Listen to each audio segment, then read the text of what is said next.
I saludem a un bon amic, com és en Carlos Mesa.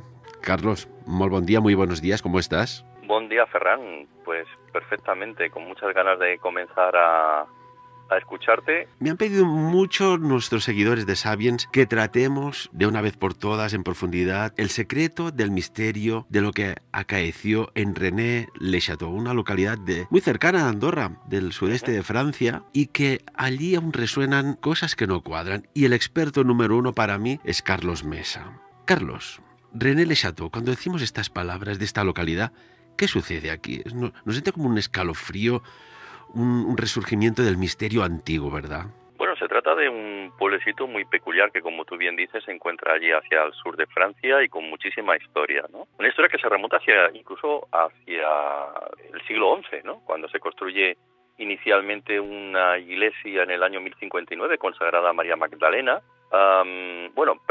Inicialmente consagrada a María, que después hay un detalle muy curioso porque hacia el siglo XIII es cuando se realiza este cambio de advocación hacia María Magdalena, y eso implica que debió ocurrir algo importante en ese pueblo para que hubiera precisamente un cambio de una santa hacia otra santa, ¿no?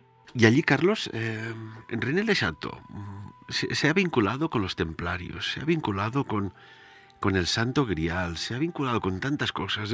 Después un capellán, un sacerdote, de golpe y porrazo, parece ser que haya algo, ¿no? Sí, como bien dices tú, es que aquí ha pasado de todo. Por lo que sabemos, Alarico II sería este rey de los francos que finalmente acaba trasladando todo un tesoro a lo que se denomina la capital de Rases, ¿no? Lo que debería ser Redae. Y algunos consideran que Redae en buena parte debería ser lo que ahora llamamos René-le-Château, que no está del todo claro, porque quizá fuera en parte René-le-Château y en parte su pueblo gemelo, Rennes-les-Bains, que está un poco más abajo, ¿no? Es decir, por un lado ya tendremos aquí a todos estos godos que parece como que dejan algún tipo de tesorito oculto en esta tierra, ¿no? Por otro lado, como bien dices tú, tenemos a los templarios. Estos templarios debieron traer algún tipo de tesoro al sur de Francia. Por otro lado, tendremos la caída de Montsegur, el 2 de marzo del año 1244, cuando se supone que este prefecto cuatro prefectos, que estaban a las órdenes de Bertrand Martí, huyen con algún secreto relacionado con el Grial de los cátaros, muy diferente a esa concepción del Grial que nosotros tenemos en la actualidad. Y sabemos que los cátaros estuvieron muy cerca de René-le-Château, estuvieron al menos en poblaciones adyacentes. A todo esto vamos sumando todavía más conspiraciones o más historias, más leyendas, ¿no? Resulta que casualmente tendremos a una tal Marie de Negret d'Ablé de Haut-Paul de Blanchefort, que es una descendiente de un templario denominado el Gran Maestre Bertrand de Blanchefort, que esta señora falleció el 17 de enero del año 1781. Y lo más curioso de todo esto es que esta señora le entrega a lo que se acerca a la Revolución Francesa, le entrega un secreto y algún tipo de tesoro al abad de este pueblo, Antoine Bigot. Estamos hablando del siglo XVIII. Este hombre emigra de esas tierras. Parece ser que nunca llega a pisar España, pero sí se nos queda en esa población de Collioure, en donde estuvo Antonio Machado, y esconde algún tipo de secretito de esta marquesa dentro de lo que es la iglesia, algún tipo de secreto o fortuna. Tendremos que esperar años más tarde a que aparezca un cura, en este caso el abad Berenguer Saunier, hacia el año 1885, que llega casualmente con 33 años a este pueblo, y este hombre, que precisamente no se caracterizaba por sus simpatías por la República, sino que más bien hablaba pestes de ella y todas sus diatribas, todas sus misas, siempre estaban muy politizadas con lo que es la monarquía. Bueno, pues este hombre es destinado precisamente a este pueblo, un pueblo de apenas 300 habitantes, para que no cause molestias en la comuna, ¿no? Y finalmente será este hombre el que encuentre algo dentro de esa iglesia, que es donde comenzará pues precisamente toda esta leyenda en torno a qué es lo que localizó el abad Berenguer Saunier en Rennes-le-Château. Porque claro, Carlos, aquí tú como periodista, escritor, experto en simbología, que has estado en tantos y tantos países investigando, pues lo que yo digo, arqueología anómala. Hay algo que parece que da vueltas, ¿no?, a Rennes-le-Château, como es el secreto del Santo Grial, y tú decías algo al respecto. Sí. A ver, tenemos que ser conscientes de dónde proceden las leyendas del Grial. Todas estas leyendas del Grial no van a aparecer hasta la Edad Media, es decir, no habíamos oído hablar nunca de Griales hasta prácticamente con Chrétien de Troyes y con Wolfgang Eschenbach, ¿no? Que nos da una visión muy mitológica de lo que es esa copa del Grial. Y luego ya, por ende, ya a finales del siglo XX, cuando se publica un libro que se llamó El Enigma Sagrado, que supongo que todo el mundo conocerá porque se nos hizo muy popular por ser la inspiración precisamente de el Código da Vinci, ¿no? Es un libro escrito hacia el año 1982, es un libro que escribieron Weigand, Lake y Lincoln, y en donde esta gente se nos hace eco de una historia que tiene que ver con un supuesto priorato de Sion. Digo bien, supuesto, porque el priorato de Sion, si bien tiene unas raíces históricas que se remontan de nuevo a la época de los templarios, y una vez desaparecidos los templarios hacia el año 1314, deja de existir ese priorato templario porque, bueno, pues por deducción y lógica pura, pues resulta ser que hacia el año 1150 aproximadamente es cuando oímos hablar de nuevo del llamado priorato de Sion, a través de esa publicación de estos autores que te acabo de citar, y donde ellos recogen una historia que les cuenta un supuesto maestre del priorato de Sion, que, como digo, es una asociación que se formó hacia el año 1950 en la prefectura de París. No existió jamás un priorato de Sion antes del año 1950, y donde aparece de nuevo la historia del Grial, pero totalmente transformada, ya hablando precisamente de una genealogía que nos viene de Jesús y María Magdalena, y que, bueno, que tampoco tenemos que hacer mucho caso al respecto porque esto no tiene ningún tipo de fundamento. Esto es una leyenda o un mito moderno del siglo XX. Jamás habíamos oído hablar de un linaje sagrado antes del siglo XX, jamás, y lo digo bien, jamás, salvo que siempre hay una parte de verdad, ya sabes, Ferran, en todas estas historias, que sabemos que los descendientes de Jesús fueron perseguidos precisamente, pues inclusive hasta por la misma incipiente iglesia primitiva.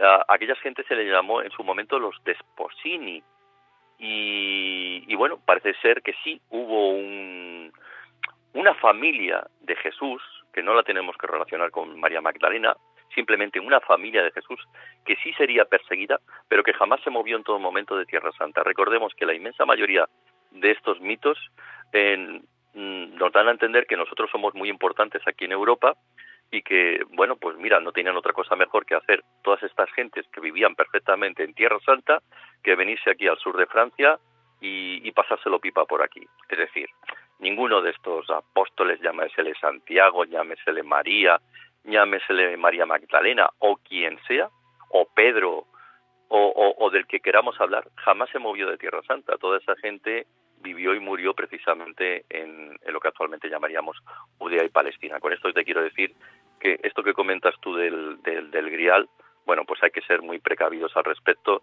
porque parece ser que las tornas respecto al enigma de René Chateau no van por aquí precisamente. O sea, lo que dices tú, Carlos, de que hubo un linaje de una sangre real, de un santo grial, sangre real, esto es un mito muy hábilmente articulado para, bueno, pues para generar lo que genere, ¿no? Pero Sí, sí, sí. de lo que queda de que José de Arimatea recogió con aquella copa la sangre de Jesús de Nazaret, Mm. ¿qué tenemos aquí? ¿Hay algún vínculo o no? Nada, nada. Esto Nada. de, además, José de Arimatea es posiblemente, es otro invento. José de Arimatea es un personaje inclusive hasta inexistente, porque la misma palabra arimatí, en hebreo antiguo, ¿sabes lo que significa? Sepulturero. O sea, sé que ese José de Arimatea es en realidad una mala conversión etimológica referente a sencillamente la persona que dio entierro a Jesús, que seguramente ni le conocía, ¿no? Y este era el llamado José el Sepulturero, José de Arimatea, que precisamente es el santo y patrón de los sepultureros, además. Fíjate qué casualidad. Es decir, que todo esto no tiene ningún tipo de fundamento. Esto es mito moderno, esto no deja de ser mitología cristiana, pero que no tiene ninguna razón de ser, y todas estas, si te fijas bien, todos estos inventos, como te digo, o aparecieron en el siglo XI o son del siglo XX. O sea que no podemos tirar por ahí porque ahí no hay historia, ¿no? Despejada la incógnita, Carlos, Mm. lo que sí es evidente que este sacerdote, este monje, el señor Saunier, algo encuentra que le cambia la vida en muchos planos, podríamos decir. Sí. Lo cierto es que algo debió encontrar, y aquí es donde, siempre según mi criterio, ¿no? Porque aquí cada maestrillo tiene su librillo, y yo conozco otros autores que sencillamente lo desmitifican todo, ¿no? Y dicen que allí, todo es fruto de una serie de casualidades que han dado pie al mito moderno de René Chateau, ¿no? Pero yo siempre creo que donde se cita algo del misterio, si uno sabe rascar convenientemente, siempre te acabas tropezando con alguna sorpresa, ¿no? Y mira por dónde, bajo mi punto de vista, siempre no tengo tampoco excesiva información, pero siempre bajo mi punto de vista, creo que aquí vamos a tener que hablar mucho de los Habsburgo, ¿no? Porque cuando este hombre se exilia a París, porque resulta que, bueno, le cogen una vez más con un tema de simonía y venta de misas, y las cosas no están muy claras, y entonces el provisorato de Carcassonne le dice que durante un tiempo, pues bueno, se tome unas vacaciones para ver qué es lo que ha sucedido en Rennes-le-Château con este particular que te acabo de mencionar. Y cuando va a ver a su hermano, el hermano se llama Alfred Saunier, que el hermano es el precepto de los hijos del marqués de Chef-Bedien. Bueno, pues resulta que una vez estando en París recibe todo tipo de donaciones. Por ejemplo, la condesa de Chambord le entrega al párroco 3.000 francos de la época. La condesa de Chambord. La condesa de Chambord es ni más ni menos que María Teresa Beatriz Cayetana de Habsburgo Lorena. Esta es la mujer de Enrique de Artois, el hijo póstumo del príncipe Carlos, y de la princesa María Carolina de Borbón, dos Sicilias, y nieto de Carlos X, el último Borbón que reinaría en Francia, ¿no? Pues bien, la pregunta sería, en todo caso, ¿por qué le están haciendo entrega de dinero? Es que es una cosa muy curiosa. De hecho, se conoce también que de vez en cuando este hombre en el pueblo recibe la visita de Jan de Habsburgo, que es el archiduque de Austria-Hungría, y visita a Saunier con bastante frecuencia, y también le va entregando un cierto dinero, ¿no? Vuelvo otra vez a realizar la misma pregunta. ¿Quién está proporcionando dinero a Saunier? ¿Con qué cometido, no? Lo que vemos es que la familia esta de los Habsburgo, que por cierto, no lo he citado, el marqués de Chef-Bedien era miembro de una sociedad secreta que se llamaba la Sociedad de los Filadelfos, Y aquí entraríamos a ver tendríamos que hablar luego, si quieres, de quiénes son estos filadelfos. Dinos, Carlos. En cuestión, ¿no? Bueno, los filadelfos son un rito que se le llamaría el rito primitivo de los filadelfos, que se estableció hacia el año 1779. Es un rito que estableció en Narbonne el llamado Marqués de Chapdelaine. Y aquí hay que citar algunos personajes. Me explico. Personajes que tienen que ver con toda esta historia, ¿no?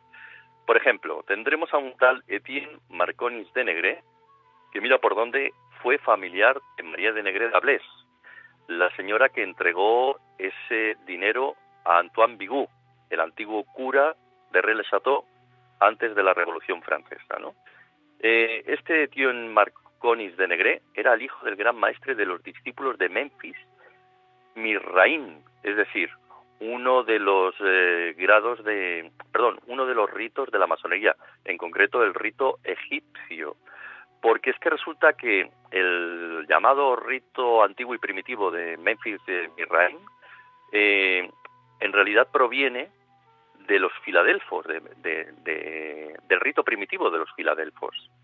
O sea, tendremos una sociedad secreta del siglo XVIII que dará pie a un rito que se le llamó el rito egipcio de la masonería, donde vemos aquí a un personaje que está relacionado con Rennes-le-Château, y por último tendremos a un tal Jean-Etienne Marconis de Negret, que nació en Montauban el 3 de enero del año 1795, que fue el hijo de Gabriel Marconis de Negret y el que despierta el rito de Memphis Mizraim instalándolo en París el 23 de marzo del 1838.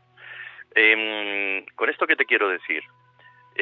Cuando tú visitas la iglesia de Rennes-le-Château, tú te vas a encontrar con que aquello tiene un carisma extraño, ¿no? O sea, tú tienes allí una simbología muy peculiar al entrar al interior de esta iglesia. Una simbología que recuerda, en cierta manera, a varias de estas sociedades secretas de aquel entonces situadas en su contexto, no de las de ahora. Porque ahora, por ejemplo, entraría aquí alguien experto en simbología de sociedades secretas y te diría, es que esto no corresponde con la simbología actual. Cierto, pero es que resulta que tú, como digo, te sitúas en el contexto de 2 siglos anteriores atrás y vas viendo que la simbología de Rennes-le-Château tiene mucho que ver con el rito masónico de Memphis Mizraim. ¿Por qué? Porque aquello está muy recargado con un tipo de columnas que nos recuerda excesivamente al antiguo Egipto, ¿no? El suelo, en buena manera, no deja de ser un suelo ajedrezado, muy similar al del Templo de Salomón. De hecho, tenemos la figura allí del guardián del Templo de Salomón, de Asmodeo, que está sosteniendo una pila de agua bendita y que ahora en estos momentos está decapitado porque recientemente, el año pasado, entró ahí una fanática musulmana y le cortó la cabeza al famoso demonio, ¿no? Y inclusive hay simbología que también recuerda mucho a otra sociedad que también proviene del rito de los filadelfos. Hablo de la sociedad de los martinistas, que no dejan de ser, el martinismo es algo muy curioso, porque los detractores de la teoría que te estoy explicando yo, en cuanto a que hay algún tipo de sociedad discreta o secreta vinculada con Rennes-le-Château, te van a decir, no puede ser masonería, porque precisamente Berenguer Saunier era alguien que no simpatizaba precisamente con los masones. Puede ser, no digo que no, pero el martinismo, que no deja de ser otra, como digo, sociedad muy parecida al mito de Memphis Mizraim, de hecho prácticamente tiene hasta sus mismos fundadores, es una sociedad religiosa, cristiana, primitiva y esotérica. Así que todo induce a pensar que, bajo mi punto de vista, yo creo que tenemos allí algún tipo de sociedad discreta o secreta, manejada por los Habsburgo, y que fue la que estuvo en todo momento financiando estas excavaciones de del cura de Saunier con algún tipo de propósito que, si quieres, te comento un poquito por encima qué deducciones he sacado yo de todo ello, ¿no? Sí, en la recta final de la entrevista, Carlos, te quería preguntar esto, ¿no? Realmente, ¿tú qué has descubierto, qué crees que hay allá, qué hubo e incluso qué se puede llegar a descubrir? Porque tú también, yo sé que has accedido a documentos muy confidenciales que aún agrandan el misterio de René Le Chateau. ¿Sí? ¿Sí, Carlos? Sí. Sí, sigo aquí, ¿eh? Cuéntanos. Que es lo que te decía, ¿no? Que yo en su momento fui uno de los poquitos que pudo acceder a los sótanos de la Biblioteca Nacional de París y que allí me encontré alguna cosa, ¿no? Pero recientemente di con un libro muy curioso de Maurice Barrés, totalmente agotado, llamado La colina inspirada, y que es del año 1913, y este tal Maurice Barrés es uno de los llamados escritores de la Sociedad de la Niebla. La Sociedad de la Niebla también se conoció como la Sociedad Angélique, y es una ciudad en la que una sociedad secreta en la que estuvo implicado Alejandro Dumas, Julio Verne, Nerval, Julio Verne, Delacroix, Nicolas Poussin, el del famoso cuadro de los pastores en la Arcadia, que muchos lo relacionan con una tumba que se encuentra cerca de Pontils, junto a Rennes Chateau, que es una también de esas extrañas casualidades. Y mira por dónde la Sociedad Angélique también tiene que ver con esta historia, porque sabemos que hay un cura amigo de Saunier llamado Gelis, que una noche recibe la visita de algunos amigos, porque les abrió la puerta según decía la sirvienta, sin ningún tipo de problema, a alguien que ya no conocía. Y mira por dónde la sirvienta luego, unas horas más tarde, se encuentra a este hombre tendido en el suelo y muerto de un hachazo en el pecho, ¿no? Y le han dejado un texto encima del pecho que dice: Viva Angélique, es decir, viva la Sociedad Niebla. Bueno, con todo esto, ¿qué te quiero decir? Que en la obra de Maurice Barrés nos vamos a encontrar una novela en la que se menciona que varios clérigos, 3 clérigos, como pudieran ser Saunier, Henry Boudet, el cura de Rennes-les-Bains, y el citado Gelis, pues dirigen una iglesia desde una colina donde están tramando un complot para transformar el cristianismo con el apoyo financiero de la Casa Real de los Habsburgo, con el único propósito de instaurar de nuevo la monarquía de los Habsburgo en Europa. Es decir, esta es una historia que nos suena mucho, es una historia que parece calcada de lo que ocurre en Rennes le Chateau. Y si esto fuera así, esto nos da a entender simplemente una cosa: ¿había algún tipo de secreto probablemente en esa cripta que todavía no ha podido ser localizada bajo el pueblo de Rennes le Chateau? Bueno, pero, es una buena pista, ¿no? Pero y nos da a entender... Sí. Sí. Digo, Carlos, que debe ser un secreto que puede cambiar el curso de muchas cosas. Tanta insistencia, tanta perseverancia, tanta búsqueda, tanto dinero, como decías tú en aquellos tiempos que era una auténtica millonada de euros. Ahora, algo debe haber de poder que podía cambiar el curso de algo. Bueno, lo que podría cambiar es el curso de las monarquías europeas, es decir, sería la restauración de los Habsburgo de nuevo en el trono de Francia. Recordemos que Francia es republicana, pero algo estaban buscando que les hubiera permitido en aquel momento quizá volver de nuevo al poder. Es decir, tú sabes bien, como yo, que lejos de muchísimas conspiraciones, lo que hay detrás de toda conspiración siempre es el motivo económico, siempre, y el motivo de poder. Por lo tanto, aquí hablamos de nuevo otra vez de lo mismo. Hablamos de que detrás del mito de Rennes le Chateau, lo más probable es que nos encontremos de nuevo una conspiración de poder y económica motivada en este caso, quizá, es una teoría siempre, quizá por los Habsburgo. Pero claro, esa es una teoría mía y evidentemente tampoco puedo decir a ciencia cierta que sea así, sino sencillamente es la pista que he ido siguiendo en estos últimos años y que me ha conducido a pensar que bueno, que lejos de enterrar por completo lo que hay detrás de Rennes le Chateau, pues que esa cripta alberga algún tipo de secreto que tiene mucho que ver precisamente con la monarquía de los Habsburgo y el poder que ellos querían instaurarse de nuevo en Francia, ¿no? Para las personas, Carlos, que desean visitar una visita guiada, informada, documentada, contigo en primera persona, como guía, como periodista, como escritor, darles un teléfono de contacto que seguro que muchas personas tienen ganas de ir a René Le Chateau, pero escuchar todos estos documentos y muchos más que sabe Carlos Mesa. ¿Un teléfono de contacto? Pues mira, un teléfono de contacto, el 34 de España, 93 139 93.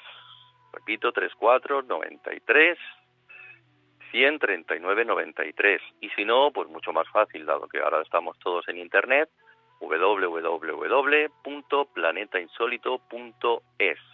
Y da la casualidad de que ya está anunciado para el 2019 la única salida que haremos a René Le Chateau, que será en agosto del 2019. Así que si alguno quiere venir, encantado de que nos pueda acompañar y que disfrute de todos estos misterios. René Le Chateau, no sé si poner el titular de tumba abierta o tumba cerrada, misterio aún por resolver. Carlos, la verdad es que siempre es un placer tenerte con nosotros aquí en Sapiens, que nos aportes aquellos capítulos de la historia que ahí están como aún ocultos, y creo yo, supongo que compartes mi opinión, que no siempre puede estar la historia oculta. Exacto, recordemos que detrás de un misterio puede haber otro misterio. Carlos Mesa, un placer tenerte con nosotros aquí en Sapiens. Doncs bon dia i fins una altra, Ferran. Molt bon dia. Sapiens. Dirigit i presentat per Ferran Prat.